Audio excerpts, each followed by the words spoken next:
সবচাইতে বেশি জান্নাতে প্রবেশ করাবে যে আমল, বিষ্ণু বললেন, এক হচ্ছে আল্লাহর ভয়, আরেক হচ্ছে সর্বোত্তম আচরণ। প্রিয় ভাইরা, ইসলামের মেজাজটাকে চিনে নেন, ইসলামের এসেন্সটাকে বুঝে নেন। আমরা ভালো আচরণকে গুরুত্ব দিতে চাই না।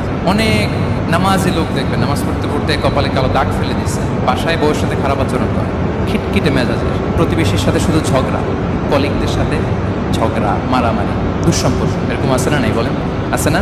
কিন্তু নামাজি, অনেক বড় হাজি, একদিনও কোরআন তেলাওয়াত মিস হয় না।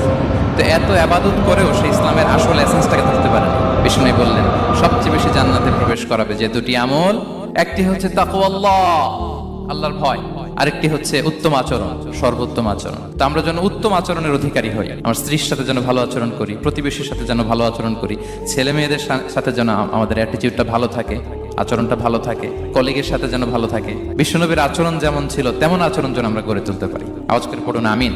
সুনানে আবু দাউদ